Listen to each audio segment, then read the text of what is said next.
well, Canada's really, I've been calling it out. They've come under a real bad case of TDS. Trump derangement syndrome is a real thing in Canada. And so is, blaming all your problems on that. Now, JD Vance gets into that on the second portion of his tweet, but in the first portion, he lays it out for Canadians. Listen, you guys have screwed up your country. You've absolutely screwed up your country. He says, while I'm sure the causes are complicated, no nation has leaned more into the diversity is our strength. We don't need a melting pot, but we have a salad bowl. Immigration insanity other than Canada. It is the highest level of foreign-born of the share of the population and the entire G7, and its living standards have stagnated. Now, it's crazy because we've been sharing this graph for ages. Like, just look at it: GDP per capita versus Great Britain or the United States. Even Great Britain is not doing so hot, but the United States is bouncing back. Like we all see the COVID dip, but the US is jumping right back into it, and they're doing great. They have a great economy. Canada, right down on the bottom. We land dead last, actually. Well, just go back to that, Clyde, real quick. So yeah, that is, when Poilievre was saying the lost decade, that's the lost decade right there, right? So it almost goes from 2025 to 2015 kind of thing. And that's an example. So on a per capita, our GDP is almost at the same level as it was in 2015. And GDP per capita, you and I have talked about this. Not a big fan of the GDP metric, but that's the one they're using, so I'll use it against them. GDP per capita is a good analog for standard of living. So Canadian standard of living in 2025 is the same as it was in 2015. So that's what the Conservatives, when they said a lost decade, we haven't moved forward in a decade. Well, and I would argue that it's actually even worse if you factor in the fact that they put all government spending in the GDP, and in fact, they're now even including pension money as like collateral and stuff. It's really getting bad. It's really bad. If you put those factors into this graph would look even worse. We're not in stagnation. We're in declining living standards. It really is something else. Now, JD Vance also adds to this. He says, and with all due respect to my Canadian friends whose politics focus obsessively on the United States, your stagnating living standards have nothing to do with Donald Trump whatsoever, or whatever boogeyman the CBC tells you to blame. The fault lies with your leadership elected by you. And he's not wrong. Spot on. He's not wrong at all. I use the exact words. I mean, I use the exact word boogeyman, right? Like the liberals like to portray Trump as a boogeyman. No, spot on, Vance. And what's crazy is Vice President Vance by his name? No, maybe not. Mr. Vice President. Mr. JD Vance, Vice President JD Vance. But this has been going around the block, and a lot of people are pointing this out. And this has become a real problem for the left. The fact that people not even on the right, just like people just in general, centrists, everybody are starting to talk about this mass immigration problem. It is a big issue. In fact, even so Elon Musk has been chiming in on this a ton, because like we can't be allowing foreigners to be voting in our elections, whether it's the United States or Canada. The United States has this huge problem with no voter ID, which is just absolutely absurd. Even in Canada, which they're trying to relax things on voter ID, which I don't think that they should be doing. Every reasonable country, you have to register as a citizen and then show ID when you get to the ballot box. But this has become a big problem, not just on that, but on cultural lines. And Elon Musk tweeted this one out. This was a tweet from Matt Walsh, the Matt Walsh Show, where he was talking about just this. When you import the third world, guess what? You get the third world. This is why we say import the third world, become the third world. Because the thing that nobody wants to say is that the reason why third world countries are the way they are is because third world people are the way they are.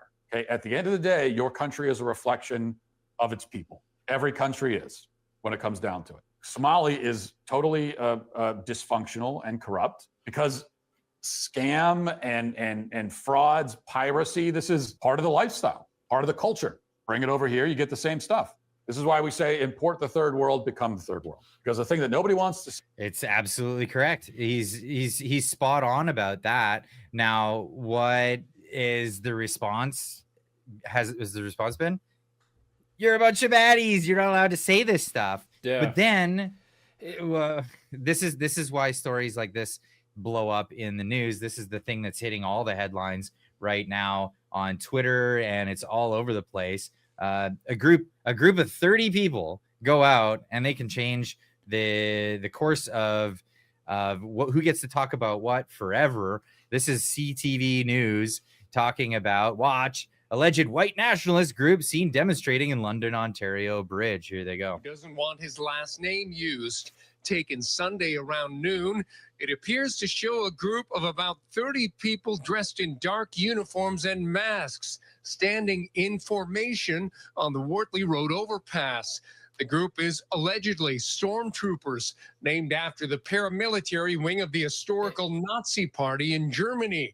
They're holding a banner up that reads, "Remigration Now." The term refers to a far-right concept of ethnic cleansing via the mass deportation of non-white immigrants and their descendants. Viewer Dave said, Now, so this is it's really ridiculous, because this is the thing. There are actually a small group of people that believe that stuff.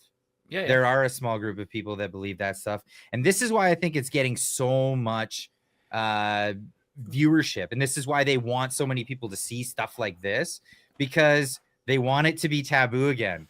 But that's not a, but that, like, I don't think that's a real story. Like that's sorry, it is a real story, but I think that's a government operation, because if there was really private citizens, a group of us, 20 of us that went on a bridge and hung up the flag there, the media would actually come.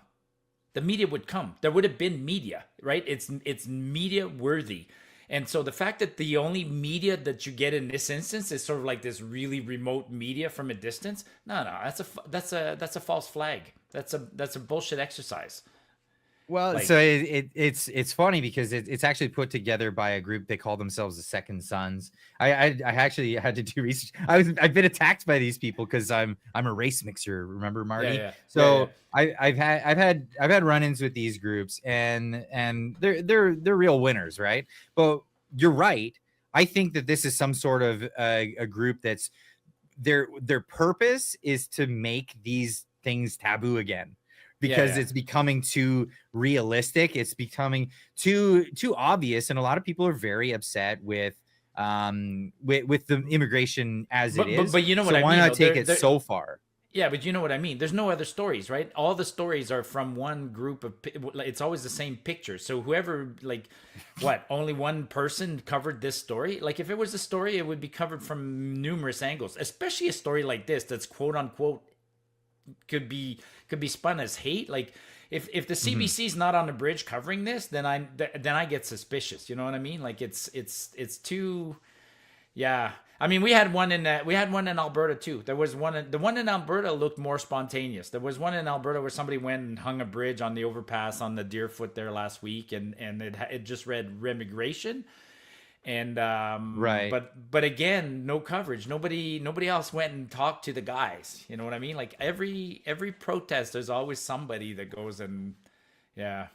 Well, you actually brought something up that made a lot of sense, because, like you said, the CBC. If they were doing this to the CBC, you think the CBC would be right outside to talk about it, right? Yeah. Well, they recently did go to the CBC, and I've been these people were attacking me, but I made a comment, right, because it looked funny. Because it was the whole group of them. They went out to the CBC right in front of the CBC building, but it was like right at the crack of dawn when the streetlights are just coming on. And they go to the CBC building. Was there any CBC reporters that went out to check them out? Did anyone go and interview them? Did anyone go do any of this stuff? This would be all over the place if this was legitimate, if it was an organic thing. It seems completely inorganic. That's why I had the the funny comment of spiffy new outfits. Federal funding seems to go a long way these days. But and I'm not the only one to notice this. I mean, I'm tempted to get a group of guys now and go get a banner that says immigration and go hang out on a bridge and see how quickly somebody from the news comes and talks to us. Like if they don't come talk to us, then I'll be like, okay, then it's a taboo topic that even the news doesn't want to touch. But yeah, something's weird about this one.